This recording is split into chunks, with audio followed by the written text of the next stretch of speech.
Les bendiga. Muy buenas noches. Les reiteramos la bienvenida a todos los que nos visitan en esta noche. Y quiero que inmediatamente, ya que el tiempo va a avanzar muy rápido y vamos a ver muchas cosas, vamos a ir al libro del profeta Oseas. Y es de suma, muchísima importancia que todos estemos a la par con nuestras Biblias, versículo a versículo que estemos viendo. Isaías nos va a tratar de ayudar proyectando cada versículo en la pantalla, pero usted también tiene que hacer el esfuerzo de ir a la par con su Biblia. Si usted es una visita a un amigo y no tiene Biblia, confianza, se le puede acercar a cualquiera, que yo sé que ellos están dispuestos a compartir la palabra de Dios con usted. En lo que llegamos al libro de Oseas, como sé que hay muchos que nos visitan, tenemos aproximadamente casi 2 años estudiando este libro de la Biblia. Oseas es uno de los conocidos profetas que el Señor le dio palabra para que hablara al pueblo de Dios, un pueblo llamado Israel. La palabra Oseas, si la tradujésemos al español, podría significar el Señor salva o en el Señor hay salvación. Y precisamente el mensaje de Oseas tiene que ver con el hecho de que todos sabemos que hay un Salvador. ¿Y quién es ese Salvador? Cristo. ¿Y el Salvador cuántos son? Varios caminos. Un solo Salvador. Eso es lo que enseña la Biblia. En cambio, nuestros corazones pecaminosos constantemente nos hacemos la idea falsa de que podemos ser salvos por otros salvadores que no son Dios. Cuando depositamos nuestra confianza en el dinero, en la fama, en una profesión, en las cosas de este mundo, y pensamos que eso es suficiente para darle gozo y satisfacción a nuestra alma, empezamos a pensar que esos falsos salvadores pueden ayudarnos en nuestra vida aquí en la tierra. Esos falsos salvadores, el libro de Oseas lo llama ídolos o dioses falsos. Y ese es el contexto de este libro. El pueblo de Israel, que fue elegido como pueblo de Dios, fue detrás de los dioses falsos. Entonces el libro de Oseas es un mensaje para esas personas que, a pesar de haber escuchado de Dios, a pesar de saber que teóricamente existe un solo Dios y un solo Salvador que es Jesucristo, acuden a dioses falsos buscando salvación donde no hay. Así que vamos a abrir nuestra Biblia. ¿Ya estamos listos? En Oseas 12 es que vamos a estar viendo en esta noche, pero como parte del contexto, para entender mejor, voy a empezar a leer a partir del último versículo del 11. O sea, voy a empezar leyendo Oseas 11, 12. Y de ahí seguimos hacia adelante. Oseas, capítulo 11, versículo 12. Y allí nos dice la palabra de Dios: me rodeó Efraín de mentira y la casa de Israel de engaño. Judá aún gobierna con Dios y es fiel con los santos. Capítulo 12. Efraín, el pueblo de Israel, se apacienta de viento y sigue al solano. Mentira y destrucción aumenta continuamente, porque hicieron pacto con los asirios y el aceite se lleva a Egipto. Pleito tiene Jehová con Judá para castigar a Jacob conforme a sus caminos, le pagará conforme a sus obras. En el seno materno tomó por el calcañar a su hermano y con su poder venció al ángel. Venció al ángel y prevaleció, lloró y le rogó. En Betel le halló y allí habló con nosotros. Mas Jehová es Dios de los ejércitos, Jehová es su nombre. Ojo, con esto concluye la lectura, versículo 6. Tú pues, vuélvete a tu Dios, guarda misericordia y juicio, y en tu Dios confía siempre. Si hay un versículo que yo quiero que usted se lleve en la cabeza en esta noche es este, Oseas 12:6. Tú pues, vuélvete a tu Dios, guarda misericordia y juicio, y en tu Dios confía siempre. A modo de un profesor tratando de ayudar a sus estudiantes, ¿ustedes creen que seamos capaces de leerlo una última vez todos juntos? A la cuenta de 3. 1, 2, 3. Tú pues, vuélvete a tu Dios, guarda misericordia y juicio, y en tu Dios confía siempre. Permítame orar brevemente. Amado Dios y Padre eterno, gracias te damos. Gracias, Señor, por tu misericordia. Gracias porque esa misericordia fue allí depositada en esa cruz, y a través de Cristo tenemos salvación. Y por ese sacrificio tenemos bien claro que no hay salvación en ningún otro lugar que no sea en Cristo, Señor. Pero muchas veces nos desviamos, nuestros corazones nos engañan y vamos tras dioses falsos, Señor. Por eso te rogamos que esta palabra, que este mensaje, que este espacio que está reservado para exponer tu palabra, sea lo suficientemente, Señor, bueno y dirigido por tu Espíritu, de tal manera que podamos salir edificados de acá y salgamos con la determinación necesaria para abandonar los dioses falsos en lo que por lo que hemos sido persuadidos, y solamente sirvamos a un único y Dios verdadero, que eres tú, Señor. Y rogamos por aquellos que no han creído en Cristo, que puedan conocer el Dios de la salvación en esta noche. Así lo pedimos y te damos las gracias por tu palabra, en el nombre de Jesús. Amén. Se siente como un sueño, se siente como magia. Ahora creo que puedo tener todo lo que quiero. Todos mis deseos se pueden hacer realidad porque tengo lo suficiente para comprar como un millonario. Sí, compra como un millonario, compra como un millonario. Este es el eslogan publicitario de una reconocida empresa de ventas por internet.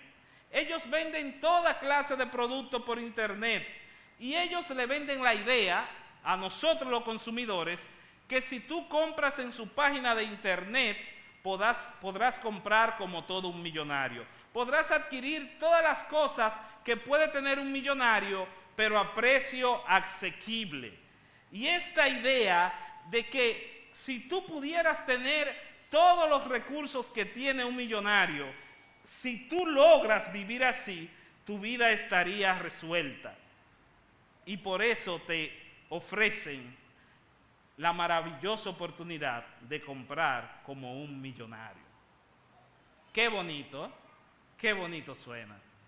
Pero resulta, pasa y acontece que esta famosa compañía de ventas por internet, al pasar el tiempo, recibe miles y miles de denuncias, porque muchos con el tiempo se han quejado y han dicho que esta empresa vende publicidad engañosa.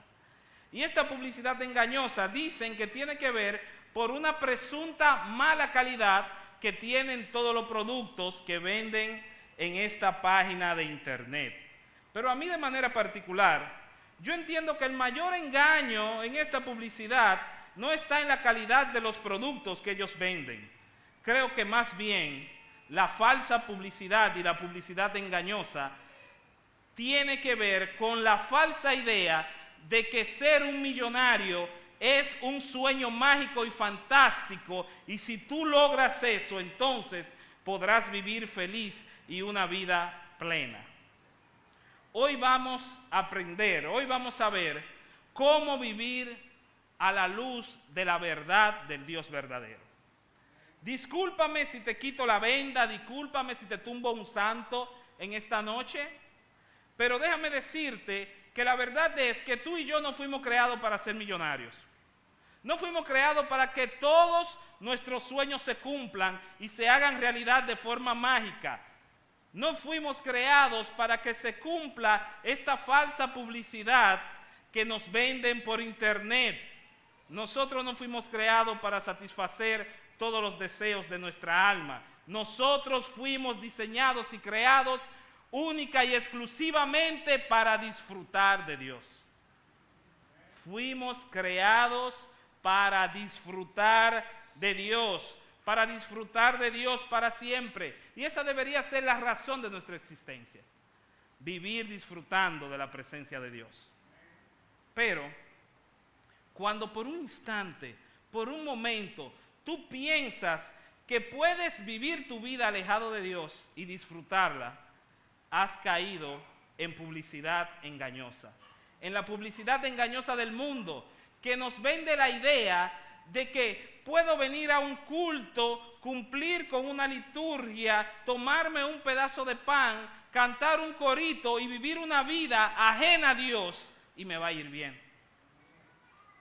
En el mismo instante que tú pienses que puedes disfrutar tu vida teniendo a Dios en segundo plano, te has comido el cuento que el mundo te está vendiendo. Has creído la publicidad engañosa que te vende el mundo, y es la idea de pensar que se puede disfrutar la vida sin Dios. Mentira y mentira de Satanás. Solamente en Cristo, que es quien nos lleva a una comunión real con Dios, es que se puede disfrutar de esta vida. Todo lo demás es falso.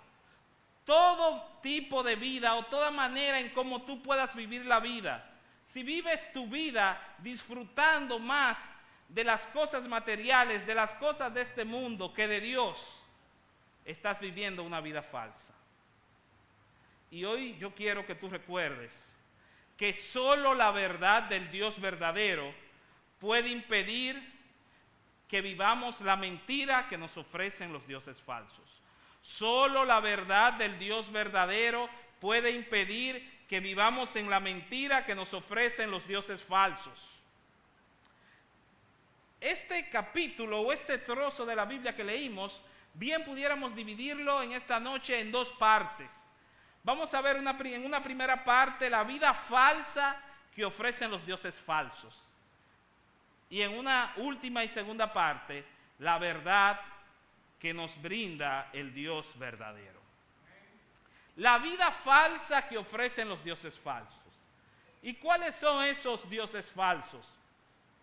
Bien, ya lo dijimos en la introducción al libro.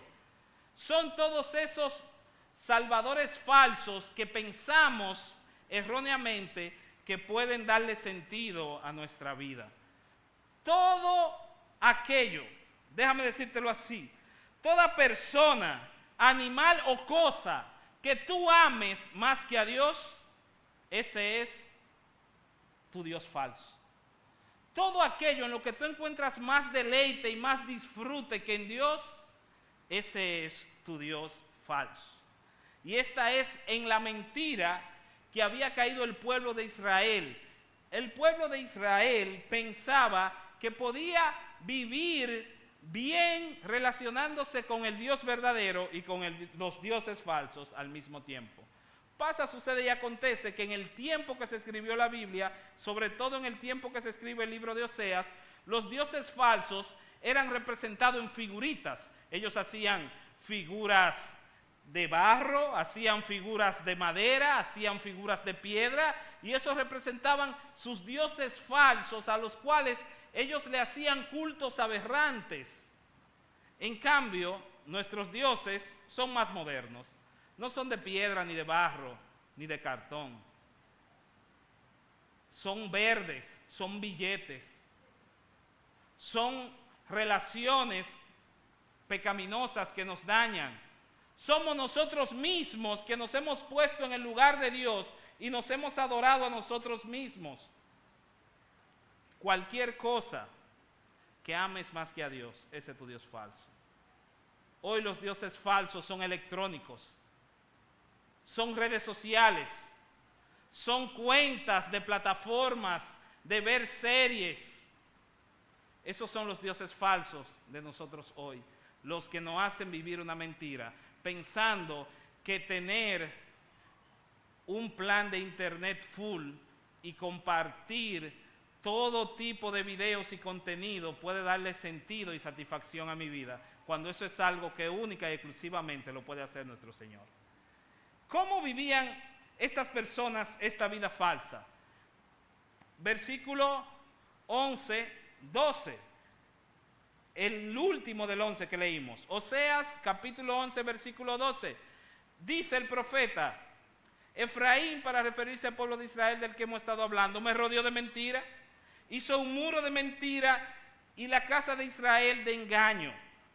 Esa palabra rodeó o rodear, el verbo, tiene que ver con amurallar, con hacer una cerca. Es como que eran tantas las mentiras y la hipocresía del pueblo que se hizo una especie de muro que los apartaba, los separaba de Dios. Me rodearon de mentiras. Es interesante ver que mentiras allí, entonces, tiene que ver con una palabra que usaban los hebreos para referirse a algo o alguien cuando estaba flaco y desgastado. Oiga esto. En una ocasión Job, todos conocen la historia de Job, la recuerdan, ¿verdad que sí? O la mayoría. Job, en una parte de la Biblia dice, testigo es mi flacura de lo que me está pasando. La palabra flacura que usa Job es la misma que usa Oseas para referirse a la mentira. ¿Y cuál es la idea con esta palabra? Esta palabra tiene que ver con alguien que es un fracaso en la carne. Es alguien que tiene un cuerpo tan desgastado que parece un cuerpo falso, un cuerpo que ni siquiera parece un cuerpo. Así vivía el pueblo de Israel. Decían de la boca para afuera, Dios vive, aleluya. Lo menciona la profecía, lo menciona el libro de Oseas. Se reunían y decían, Jehová vive. Pero sus corazones estaban lejos de Dios, vivían en una hipocresía, apartados del Señor. Eran un fraude delante de Dios. Pero no creas que tú y yo somos tan distintos al pueblo de Israel, o a Efraín, como lo llama el profeta. Nuestras mentiras y nuestros engaños nos separan de Dios. Porque el fracaso, la hipocresía, la vida fraudulenta que vive el pueblo de Israel, consistió en que ellos se creyeron la mentira de que podían estar bien con el Dios verdadero y bien con los dioses falsos al mismo tiempo. Ellos creían que podían estar bien con Dios mientras coqueteaban y abrazaban sus dioses falsos. Cuando pensamos que podemos estar bien con Dios y con el diablo al mismo tiempo, estamos viviendo una vida falsa e hipócrita como lo vivían los israelitas. Esa palabra mentira y engaño puede traducirse como algo fraudulento. Así es la vida de todo aquel que cree que puede estar bien con Dios mientras no obedece sus mandamientos y mientras no tiene una comunión real con Él. Pero Oseas va más allá.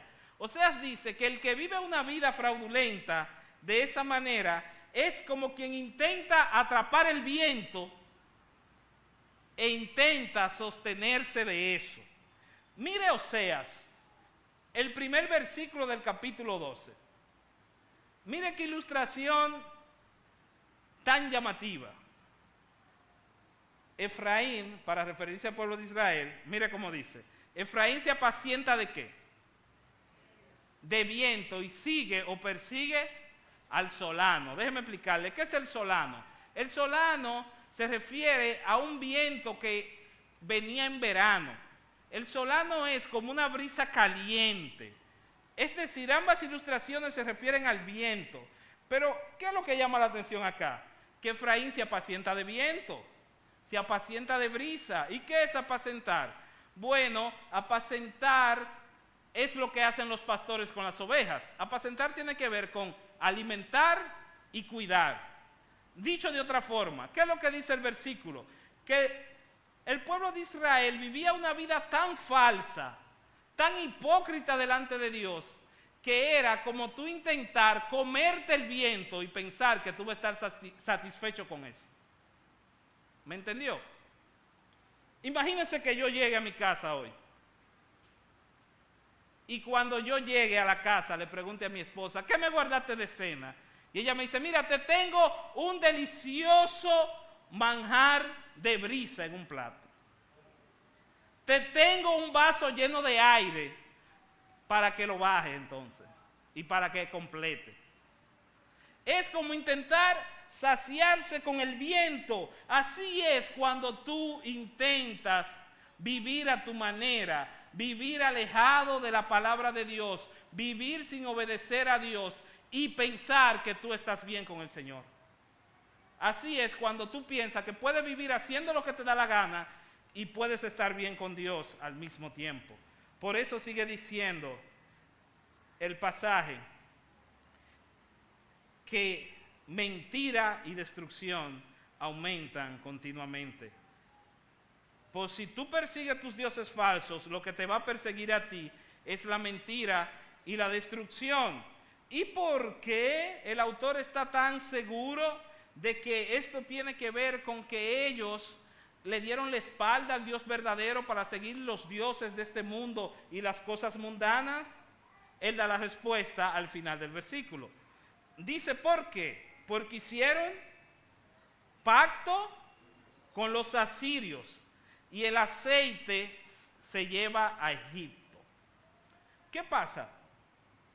En el tiempo que se escribió Oseas, había una fisura, había como ciertos conflictos políticos en el área. Entonces los países que estaban más fuertes eran los asirios y los egipcios. Entonces ellos saben que no están agradando a Dios, ellos saben que viven una vida llena de pecado, pero ellos saben que Dios juzga el pecado y que de la manera en como Dios solía juzgar el pecado en ese tiempo era enviando otras naciones para que te destruyeran a ti que estás en pecado. Entonces, como ellos estaban asustados, dijeron, ya yo sé lo que yo voy a hacer. Me voy a aliar con Asiria, me voy a aliar con Egipto, todos recojan el aceite, vamos a producir aceite aquí para mandárselo a Egipto, para que me den estabilidad política, estabilidad económica. Así, si Dios se enoja conmigo y viene una guerra, yo no voy a perder porque ya yo tengo aliados fuertes. Ellos pensaban que podían engañar a Dios. Pero peor aún es que la palabra pacto que aparece allí es una palabra que tiene que ver en su raíz y en su forma con la idea de que en la antigüedad, cuando se hacía pacto, partían un animal en pedazos y allí las dos personas que hacían pacto o compromiso, entonces sellaban el pacto. ¿Y por qué partían un animal en pedazos?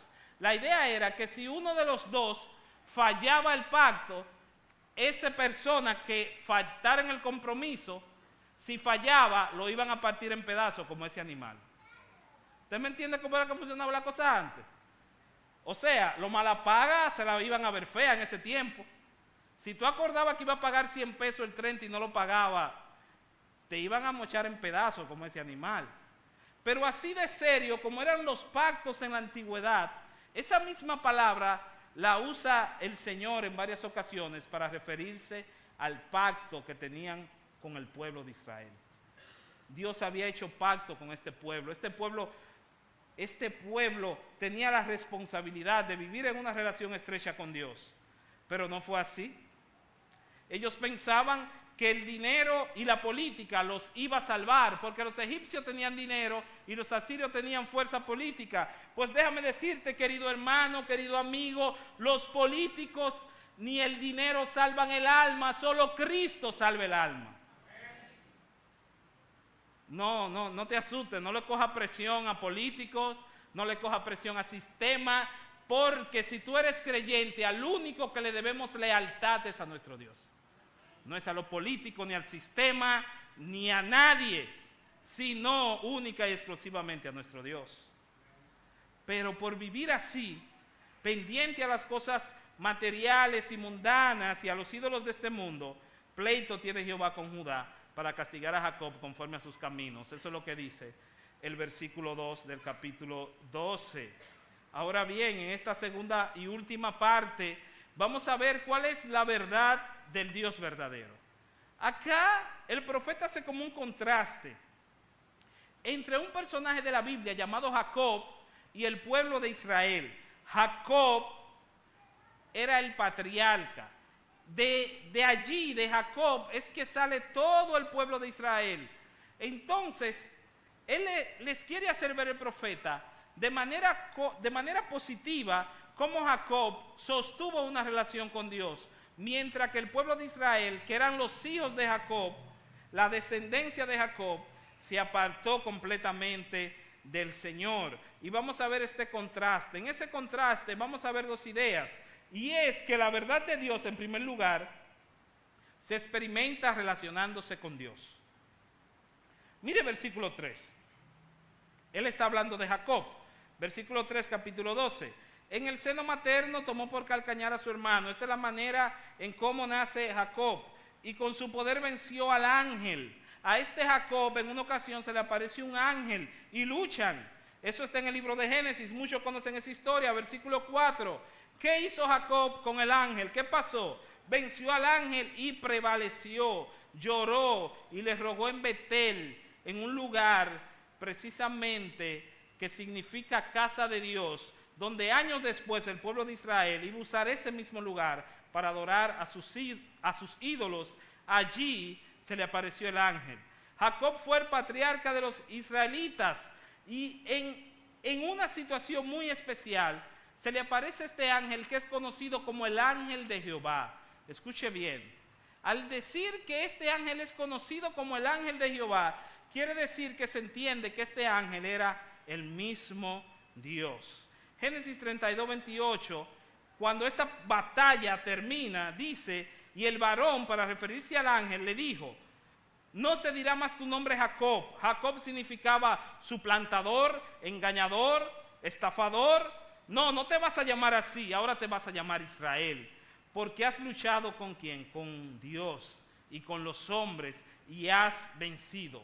Y ahora te llamarás Israel, que significa Dios prevalece o el Dios que gobierna con poder. Este era el tipo de relación con Dios que tenía el padre de los israelitas. Su antepasado había estado con Dios cara a cara y Dios le cambió la vida de un engañador que vivía una vida falsa, pasó a ser el gran patriarca, el representante del Dios que gobierna con poder. Ahora, ¿hacia dónde nos apunta el profeta Oseas? Oseas le quiere enseñar al pueblo que ellos no estaban descarriados, no era por la falta de buenos ejemplos. Ellos tenían buenos ejemplos, como por ejemplo Jacob, que tenía una relación con el Señor. Si fuésemos a hacer una lista de cuántos hombres piadosos han pasado por la historia de la iglesia, cuántos hombres de fe, de trabajo, de servicio, han pasado por esta iglesia local que usted lo conoce, cuántas personas fieles, cuántos ejemplos de hombres fieles que sostuvieron una relación con Dios, no tenemos en toda la Biblia, no vemos en nuestra iglesia local, lo vemos en la iglesia universal, pero aún así seguimos con una apatía espiritual, no queremos servir al Señor, nos entretenemos con las cosas del mundo. ¿Por qué? ¿Por la falta de ejemplo? No, por nuestro corazón pecaminoso. Eso es lo que le quiere decir el profeta. No es porque ustedes no tienen buenos ejemplos, es porque ustedes han decidido vivir más para el mundo que para Dios. Y les recuerda que vivir en la verdad de Dios es tener una relación real. Es más que venir y calentar un banco, es tener una relación real con Dios. En segundo y último lugar, este Dios se revela a través de su palabra. Ya vamos rapidito porque el tiempo nos ha traicionado. Mire versículo 10. Dice, y he hablado a los profetas y aumenté la profecía, por medio de los profetas usé parábolas. ¿Quiénes son los profetas? Los que hablaban de parte de Dios. ¿Cuál era la profecía en ese entonces? La palabra de Dios. Mire versículo 12. Sigue hablando de Jacob. Y dice, Jacob huyó de la tierra de Harán, Israel sirvió, este es el mismo Jacob, para adquirir mujer. Y por adquirir mujer fue pastor. Esta es la historia de cómo se va formando el pueblo de Israel. Y dice el 13, y por un profeta, aquí hay como un puente largo en el tiempo. Por un profeta hizo subir a Israel de Egipto y por un profeta fue guardado. ¿Hacia dónde quiere apuntar el profeta?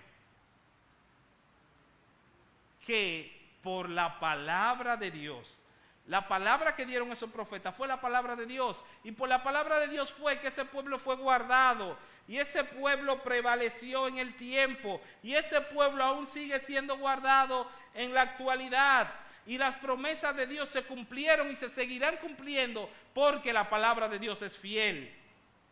Y es a través de la palabra de Dios revelada en la Biblia que nosotros podemos discernir entre la falsedad y la mentira.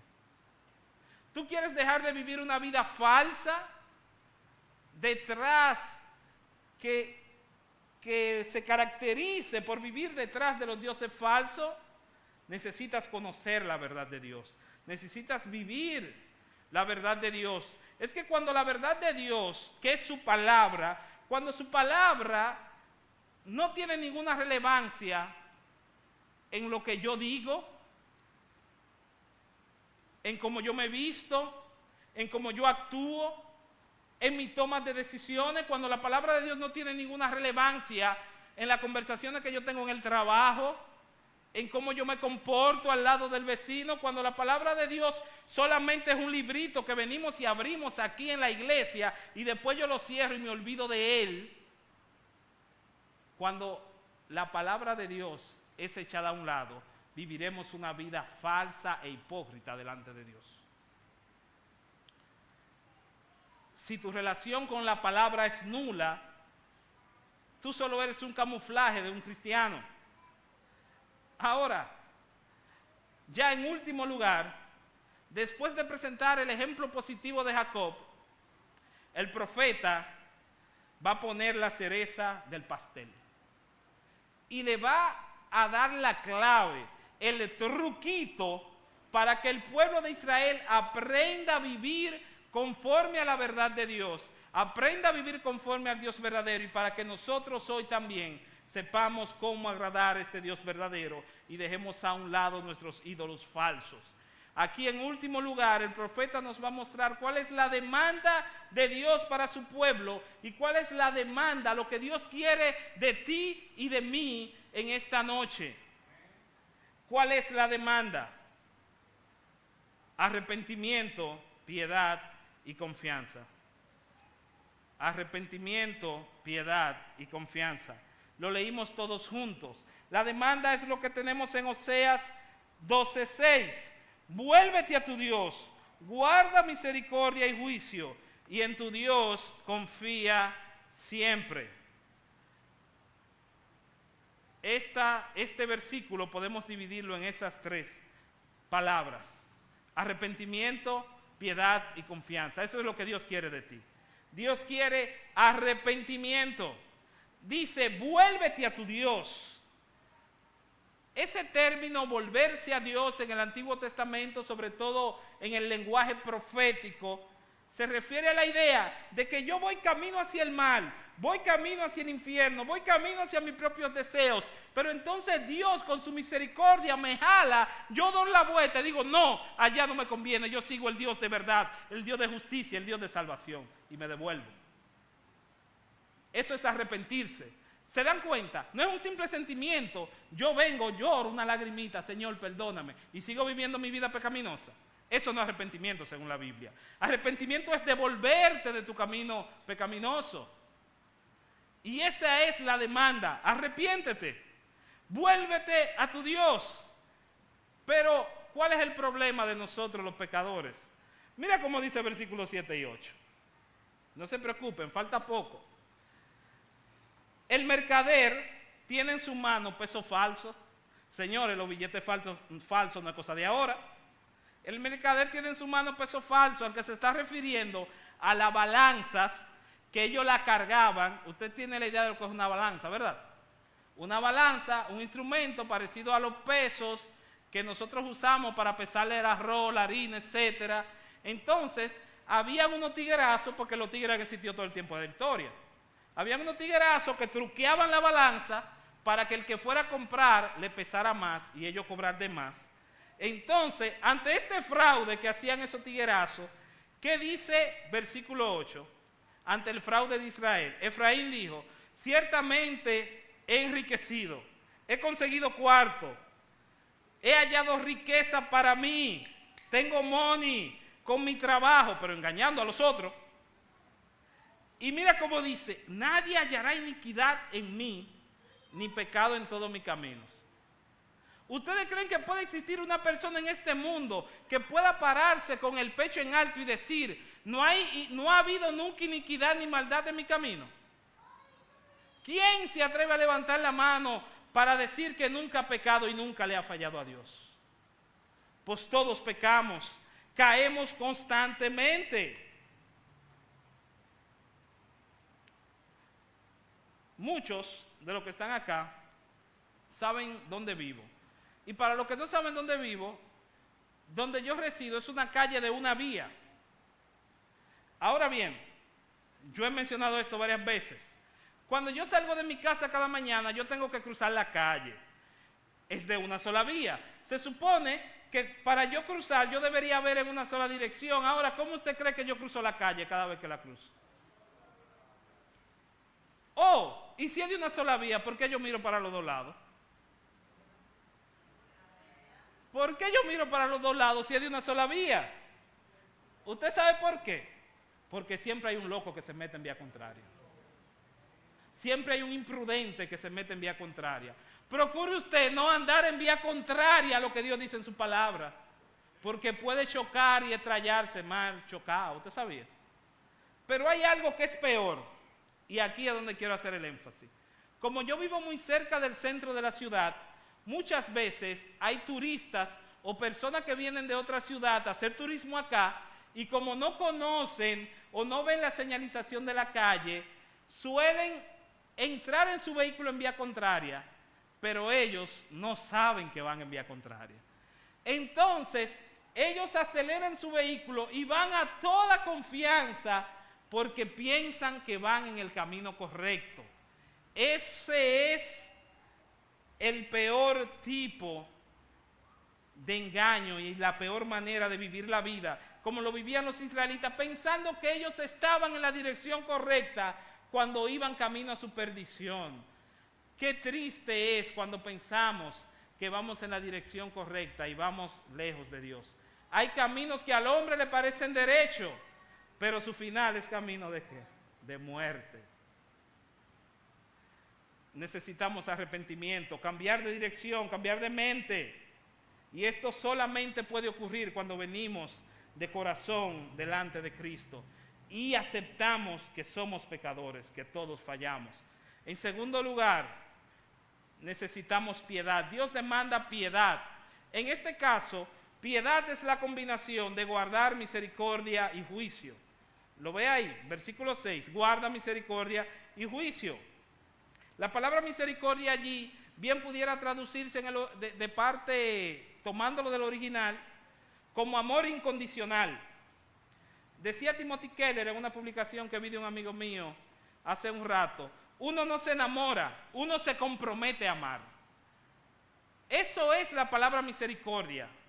Comprometerse a amar a alguien, comprometerse con ayudar a alguien.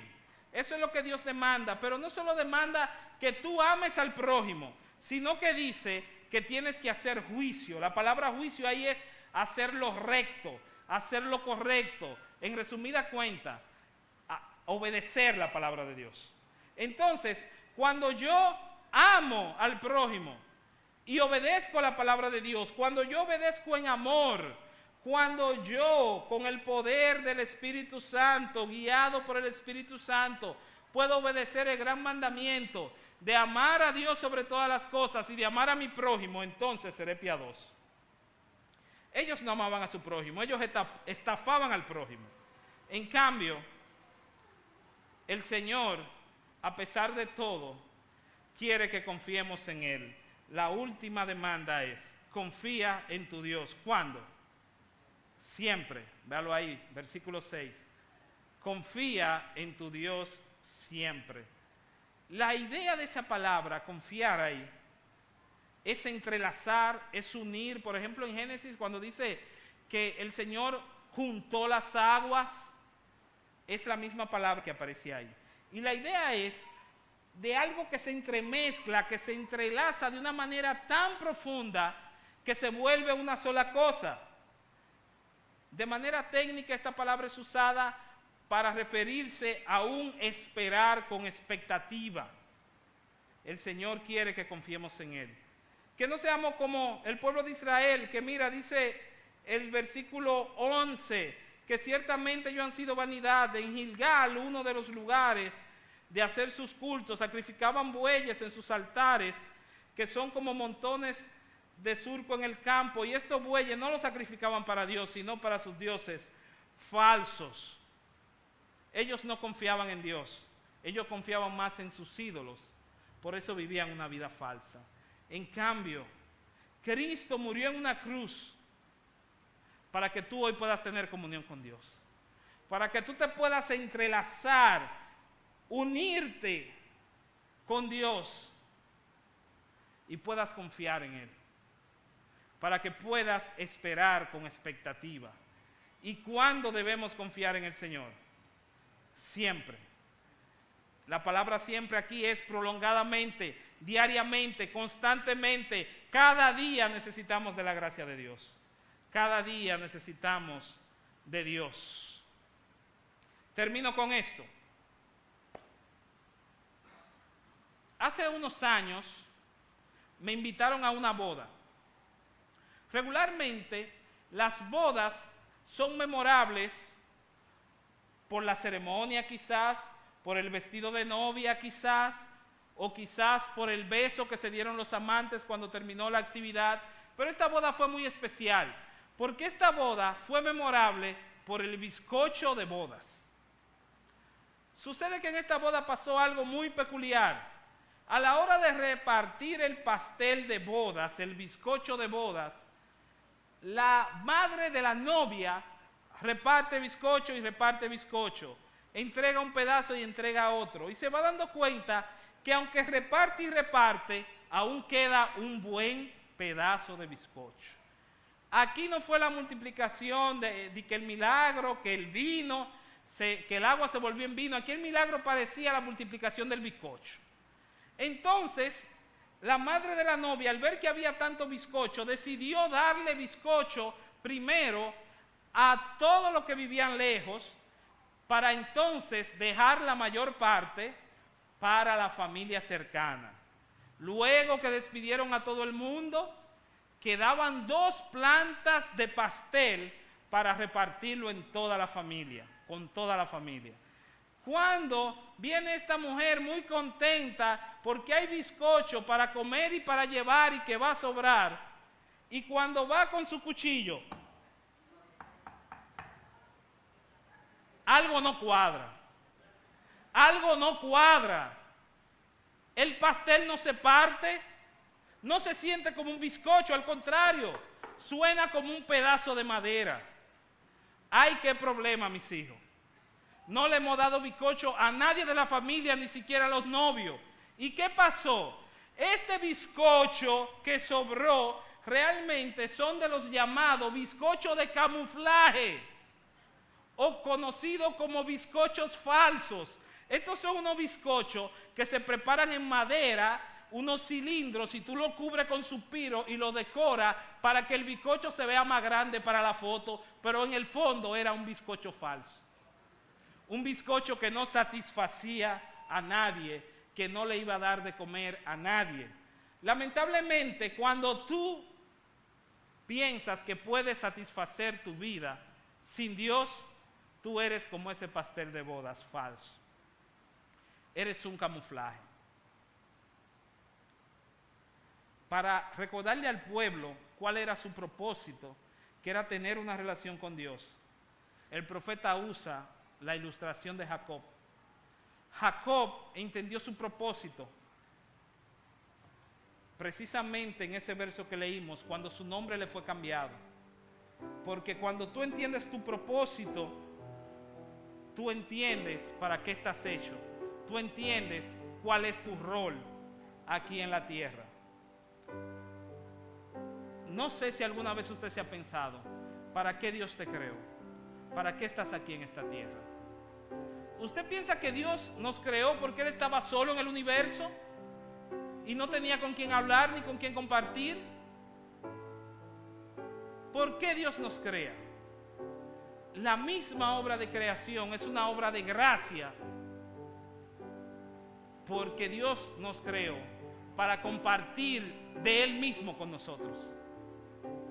Porque Dios quiso en su infinita bondad crearnos para que pudiéramos experimentar el amor y la gracia de un Dios tan grande como el nuestro. Dios te creó para que disfrutaras de Él. Y cuando tú entiendes que ese es tu propósito, entonces eso te da identidad. Y tú entiendes, ahora yo soy un hijo de Dios. Ahora mi propósito en la vida es alabarle, es vivir para Él. Es darle menos importancia a Facebook, a las relaciones humanas, a la política, a la pelota, al deporte, a mis pecados, a mi egoísmo, y darle más relevancia a Dios, que me creó para que yo disfrute de Él. Darle más relevancia a Cristo, que murió en una cruz para que fuésemos salvos. Oh, tú, querido amigo que me escuchas, que no has conocido de Cristo, tú también fuiste creado para disfrutar de este Dios. Pero ¿qué ha pasado? Adán y Eva pecaron, y al venir el pecado nos separamos de Dios.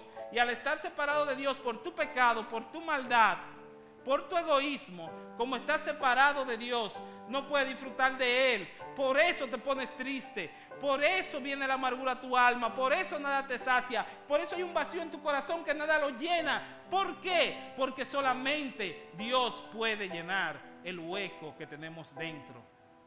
Solamente Dios puede satisfacer el alma pecadora. Entonces, ¿cómo me acerco a Dios si mi pecado me impide acercarme a Él? Dios proveyó la solución. Envió a Cristo a morir en una cruz. Y ahora Cristo hace de puente para que entonces, por su gracia y misericordia, esos pecados tuyos fueron clavados en la cruz. Y ahora puedes pasar a través de Cristo. Y puedes volver, estar de vuelta hacia Dios y disfrutar de Él para siempre. Y vivir eternamente para Él. Ya no hay condena, ya no hay infierno. Si crees en Él, esta es una oportunidad de oro para que dejes de vivir esa vida falsa y vivas de rodillas delante del Dios verdadero, donde hay verdadero gozo, donde hay verdadera paz, donde hay verdadero disfrute y verdadero propósito. Oramos. Amado Dios y Padre, gracias te damos por esta oportunidad tan preciosa de hablar de tu palabra que nos has dado. Mira, Señor, aquellos que no han creído en ti, Señor, que tu Santo Espíritu toque las fibras de esos corazones y puedan creer y venir en arrepentimiento delante de ti, Padre. Te lo rogamos, te lo pedimos, Señor. Mira por esta iglesia, por todos los hermanos, Señor, y visitas que han escuchado tu palabra, que tú los llenes de tu Espíritu, que tú nos llenes de tu Espíritu y salgamos de acá dispuestos a vivir para ti, a obedecer tu palabra y a dejar los dioses falsos que nos atormentan para servirte completamente a ti, Padre. Así lo pedimos en el